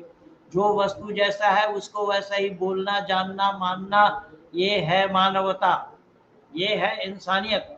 इसलिए इस इंसानियत की बू तक आपके इस कुरान के अंदर में नहीं है। इस कुरान में इंसानियत की बू तक नहीं है। इस कुरान में आप इंसानियत की बू तक नहीं दिखा पाएंगे। मानवता की बात ही नहीं है। अल्लाह केवल और केवल मुसलमान को जानता है, गैर मुस्लिम को नहीं जानता। गैर मुस्लिमों को फूटी आंखों से भी अल्लाह देखना नहीं चाहता। गैर मुस्लिमों को अल्लाह फूटी आंखों से देखना नहीं चाहता। उन गैर मुस्लिमों से जहन्नुम के आग को भरेंगे। जहन्नुम के आग का ईंधन गैर मुस्लिम है, ये कुरान कह रहा है। तो फिर आप ये कैसे कह सकते हैं ईश्वर और अल्लाह दोनों एक है? ये तो कायदे की बात है। जरा देखिए जो मैं प्रमाण दे रहा हूँ, इसको आप इनकार करके देखिए, इसको झुटला करके देखिए। आगे सुनिए और क्या बोल रहे हैं। नाम देते हैं, कुछ लोग गलत नाम देते हैं। इसमें तो ये एक अलग मौजू है, ये एक अलग मौजू है। सुनिए मोहतरम कि जो है दूसरों के नाम गलत हैं और आपने जो नाम दिया है वो सही है। इसका फैसला कौन करेगा? इसका फैसला अकल से होगा और इसका फैसला नकल से होगा। देखिए ऐसा इसका फैसला अकल से होगा। मुफ्ती यासीर साहब, अकल लगाने के लिए आपको बोला गया है? अकल आप लगा सकते हैं? अकल लगाने के लिए अल्लाह ने मना कर दिया है। हदीस में आया कुल्लु मा जाअ बिहि रसूल मिन इंदिल्लाह, रसूल ने जो बतलाया अल्लाह की तरफ से उसको बगैर छानबीन किए हुए आपको मान लेना है। केवल इतना ही नहीं, ज़ालिकल किताबु ला रैब फीह कह दिया है। कोई शक व शुबा की गुंजाइश नहीं इस किताब के अंदर। अगर उसमें शक हो फिर भी आप शक नहीं कर सकते। उसमें बहुत जगह शक ही शक है, शक से बाहर नहीं है कुरान। ये कुरान जो है ये शक में घेरे हुए है। ये देखिए, ये सारा मैं अंडरलाइन कर रखा हूँ, ये सारा मैं अंडरलाइन कर रखा हूँ। पूरे कुरान को अंडरलाइन कर रखा हूँ। पूरे कुरान निशान पर निशान लगे हुए हैं। ये कुरान शक से खाली नहीं है। अब ज़ालिकल किताब ला रैब फीह कह दिया है और फिर कुरान कह रहा है, क्या कह रहा है? औ कल्लज़ी मर्रा अला क़र्यतिन वहिय ख़ावियतुन अला उरूशिहा क़ाल अन्ना युहयी हाज़िहिल्लाहु बअद मौतिहा फ़अमातहु मिअता आमिन सुम्मा बअसहु क़ाल कम लबिस्त क़ाल लबिस्त यौमन औ बअद यौमिन क़ाल बल लबिस्त मिअता आमिन फ़न्ज़ुर इला तआमिक व शराबिक लम यतसन्ना वंजुर इला हिमारिक वलनजअलका आयातल लिन्नास वंजुर इला इज़ामि कैफा नुनशिजुहा सुम्मा नक्सुहा लहमा। क्या कहा अल्लाह ने वहां? उस गधे के लिए क्या बोला?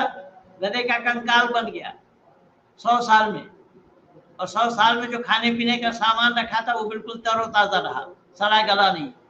तो खाने पीने का सामान सड़ा गला नहीं 100 साल में, गधे का कंकाल बन गया, और जिसने रखा था वो जिंदा क्यों और कैसे रहा जब 100 साल के बाद उसको जिलाया?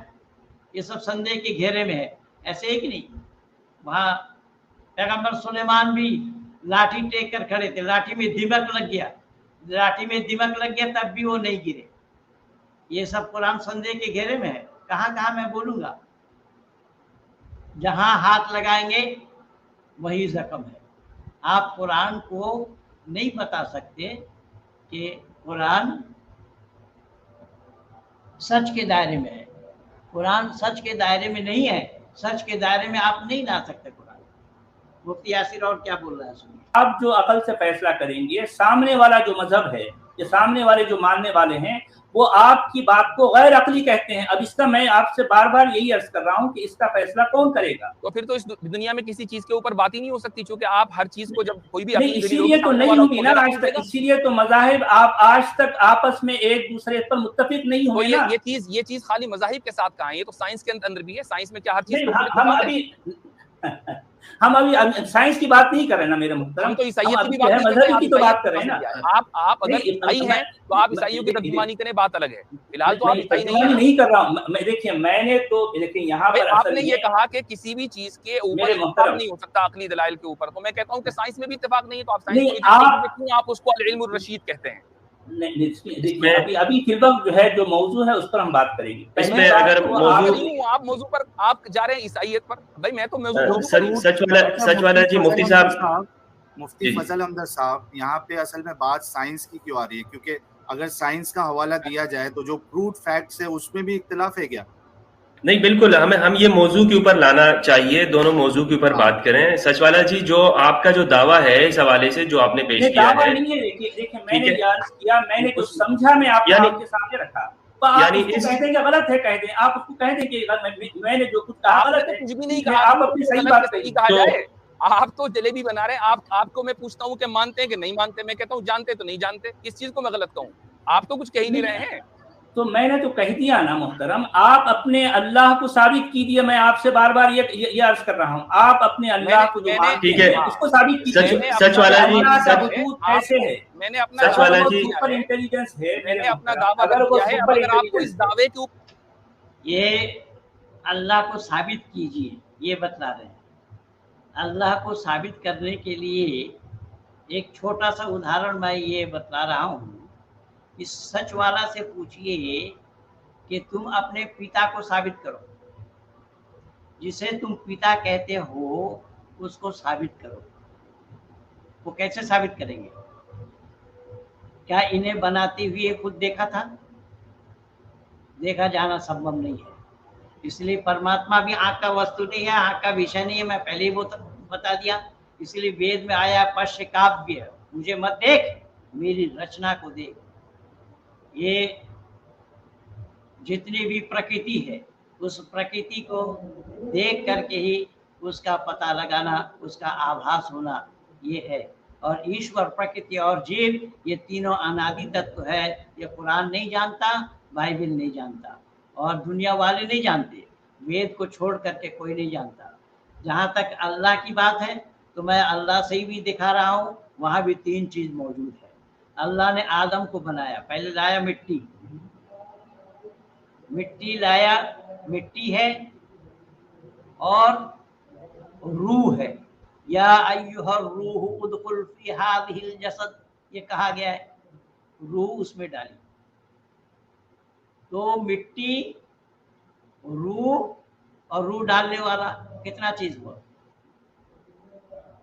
नमाज, नमाजी जिसके लिए नमाज पढ़ी जावे, कितने चीज है? हर जगह तीन है। तीन के बगैर कोई वस्तु बनना संभव नहीं है। इसी को वेद कहा है, ईश्वर, प्रकृति और जीव। द्वा सुपर्णा सयुजा सकाया समानं वृक्षं पर्यस्वजाते तयोरन्यापि फलम स्वादवत्ति अनश्नन्यो अभिचाक्षिति। ईश्वर, प्रकृति और जीव, तीनों के बगैर कोई भी वस्तु का बनना संभव नहीं है।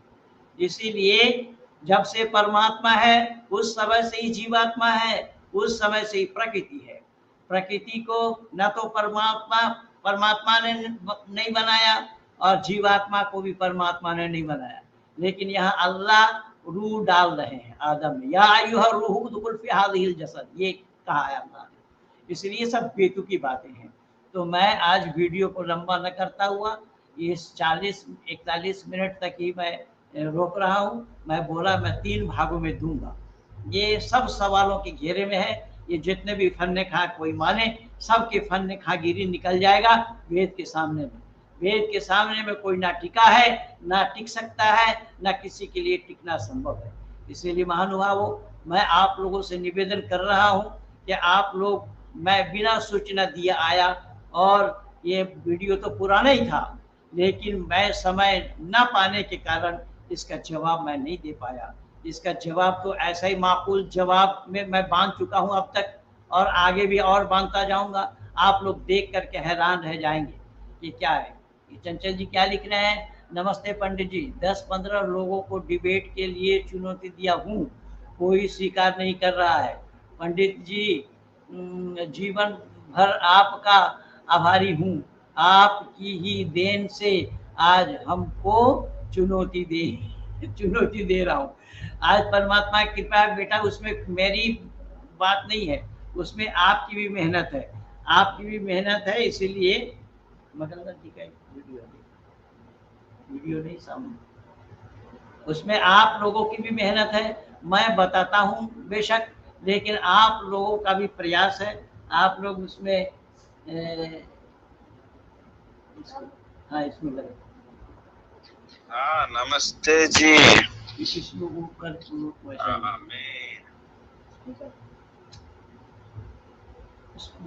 टच करने ऐसा किया जा सकता है।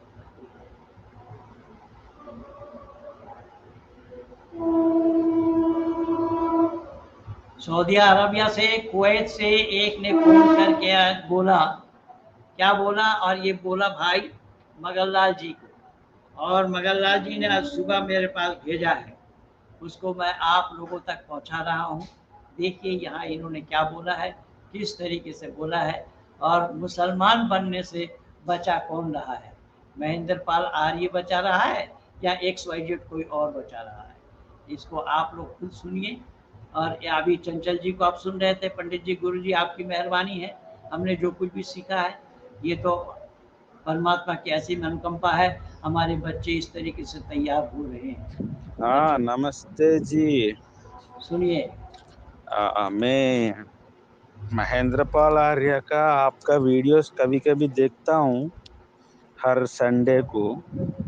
मैं कुवैत में काम करता हूँ, मेरा जन्मस्थल है आंध्र प्रदेश, मैं साउथ का हूँ। और मैं पिछले 10 साल से पागल जैसे धर्म का बारे में खोजता रहा, मेरे को कहीं भी गंभीर समाधान नहीं मिला। तो फाइनली मेरा हाथ में जब इंटरनेट आया तो मैंने वेद का बारे में सुना, आर्य समाज का बारे में, दयानंद सरस्वती का बारे में, और धर्म का बारे में, और ये सब जाना धीरे धीरे। तो उससे पहले मेरा दोस्त लोगों ने, कुछ लोग अन्य धर्म में चला गया था। इसी जो दिल का दर्द से मेरे को मन में कभी कभी लगते थे कि ये हिंदू जो है इतना कमजोरी है, इनका पास कुछ है ही नहीं क्या, ऐसा लगते थे कभी कभी। बाद में जब मेरा को वेद का बारे में पता चला तो बहुत आनंद लगा। ये तो बहुत अच्छी बात है, सनातन धर्म अल्टीमेट है ऐसा लगा। तो जो श्रेष्ठ है उसी के साथ हमको चलना बहुत अच्छा लगा। तब से मैंने महेंद्र पाल आर्य जी को सुनता रहा। आपका बात भी कभी कभी मैं सुन रहा हूँ। मैं कुवैत में काम करता हूँ, मैं एक पाइपलाइन वेल्डर हूँ। तो मेरा वाइफ को भी बोल दिया कि सच्चाद प्रकाश ऑर्डर करो, अभी रिसेंटली ऑर्डर कर दिया, वो भी प्रैक्टिस कर रही है। धन्यवाद जी। मैं आपका ये नंबर यूट्यूब चैनल से लिया था, महेंद्र पलारिया का यूट्यूब चैनल से। तो मैं ऑलरेडी आर्य समाज से जुड़ चुका हूँ, मेरा जीवन पर्यंत आर्य समाज ही रहेगा जी, यही मैं कहने वाला था। आपका नंबर मैं सेव किया, एक मैसेज किया हूँ। धन्यवाद जी। मैं हर संडे आपका प्रोग्राम देखता हूँ, बहुत कुछ सीखने को मिलता है। स्पेशली गोदावरी डिस्ट्रिक्ट्स में धर्मांतरण बहुत तेजी से चल रहा है, ईसाई बन जा रहा है बहुत हिंदू लोगों ने, ईस्ट गोदावरी वेस्ट गोदावरी में। ये मूर्ख पौराणिक पंडितों ने देखते रह रहा है जी, पूरा हिंदू लोग धर्मांतरण हो रहा है। ये मूर्ख पंडित लोगों ने, पौराणिक पंडित लोगों ने देखते रह रहा है। क्या करे, किसी को बुला करके शास्त्रार्थ करने के लिए दिल नहीं है। ये लोग हार जाएगा ना, ये पौराणिक पंडितों ने हार जाएगा ना। क्या करे, वेद को तो छोड़ चुका है ये लोग, क्या करे। हमारे दिल दुखता है जी, इसीलिए मैं आर्य समाज से जुड़ गया हूँ। क्या करे, जुड़ना चाहिए। सुन लिया आप लोगों ने, मुसलमान बनने से दुनिया को कौन बचा रहा है? महेंद्र पाल आर्य बचा रहा है, XYZ और कोई बचा रहा है? और वो कुवैत में बैठ करके वो मेरा वीडियो सुनता है और वो कह रहा है कि 10 साल से मैं परेशान था इस धर्म के बारे में, क्या करूं। हिंदुओं के पास कोई जवाब नहीं, हिंदू जवाब, ये सब सुना आप लोगों ने, उसी की आवाज़ थी। तो मैं निवेदन कर रहा हूँ कि वेद के सामने ना खाता खोल पाया है किसी ने, ना किसी के लिए खाता खोला जाना संभव है। मेरी खुली चुनौती है और खुला दरबार है मेरा। मैं अब तक जितना भी डिबेट कर चुका हूँ, आओ जिसको डिबेट करने का शौक हो, जो डिबेट करना चाहता है वो आए मेरे पास, और मैं दावत दे रहा हूँ, निमंत्रण कर रहा हूँ, वो डिबेट के लिए आए। लेकिन मेरे साथ डिबेट के लिए एक शर्त है कि इस टाइम पेपर में लिखा पढ़ी करना पड़ेगा।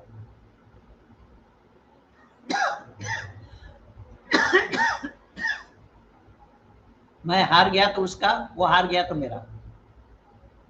दिल्ली के 30,000 कोर्ट में के ब्लॉक 154 नंबर चैम्बर है। हमारे इस चैम्बर में आकर के बैठ करके कागज बना लें, आगे बात करेंगे। नीरज बाबू क्या लिखना है? गुरुजी, धन्यवाद के साथ इस विषय पर चर्चा करने के लिए।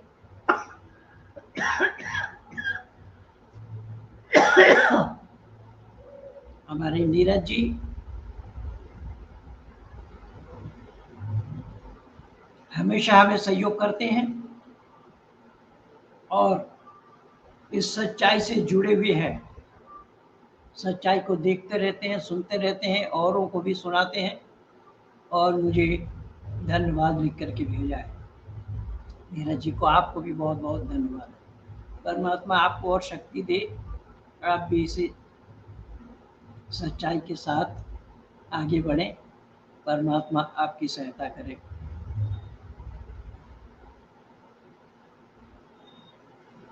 क्या लिख रहे हैं? किरणवंतो विश्वमार्यम, बहुत सुंदर, बहुत सुंदर। अच्छा, शुभेंदु बाबू, शुभेंदु कुमार जी, शुभेंदु कर्मकार। किरणवंत विश्वमार्यम, विश्व को आर्य बनाओ, विश्व को श्रेष्ठ बनाओ। तो विश्व को श्रेष्ठ बनाना है, न कि निकृष्ट।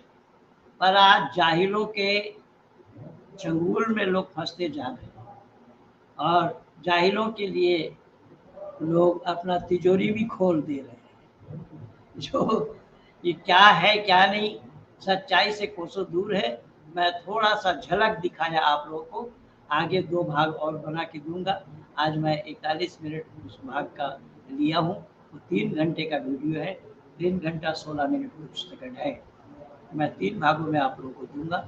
आज इन्हीं शब्दों के साथ यहीं पर मैं अपनी वाणी को विराम देना चाहूँगा। आज आप जितने भी लोग जुड़े हैं मेरे साथ, मैं सबको साधुवाद देता हूँ, सबको धन्यवाद देता हूँ। तहे दिल से सबका आभार व्यक्त करता हूँ और परमात्मा से प्रार्थना करता हूँ कि आप लोग भी सत्यान्वेषी बने, सत्य के साथ जुड़े, असत को त्याग दें, सत्य को ग्रहण करें, असत को परित्याग करें। ये है मानवता, क्योंकि मानव धरती पर हम जन्म करके आए हैं। मानव अगर हम जन्म करके आए हैं तो हमारी अगर उन्नति न हो तो फिर क्या बात हुई। तो मानव जन्मे हैं, आगे वाला आने वाला समय में हम उन्नति करेंगे तो हम देवत्व को प्राप्त करेंगे, और नहीं कि नहीं अगर निकृष्टता को चले गए, देवत्व को प्राप्त नहीं कर पाए, निकृष्ट बन गए, तो फिर मानव बनना सार्थक नहीं हुआ। इसलिए हर मानव को चाहिए, जो अग्नि है, अग्नि अगर धर्म को छोड़े, जलाना छोड़ दे तो वह अग्नि नहीं है, उसको राख कहा जाएगा। ठीक इसी तरीके से मानव अगर मानवत्व को छोड़ दे, मानवता को छोड़ दे, मानव के लिए जो दायित्व है, जो कर्तव्य है, उन कर्तव्यों का पालन करना छोड़ दे, तो मानव न हो करके वही पशु कहलाएगा। धर्मेण ही न पशु भी समाना। इसीलिए आइए हम सब मानव बने, औरों को भी मानव बनाए, विश्व को श्रेष्ठ बनाए। श्रेष्ठ बनाने का काम हमारा है। इन्हीं शब्दों के साथ मैं अपने वाणी को यहीं पर विराम दे रहा हूँ। आप सब लोगों को बहुत बहुत धन्यवाद। कहिए भारत माता की जय।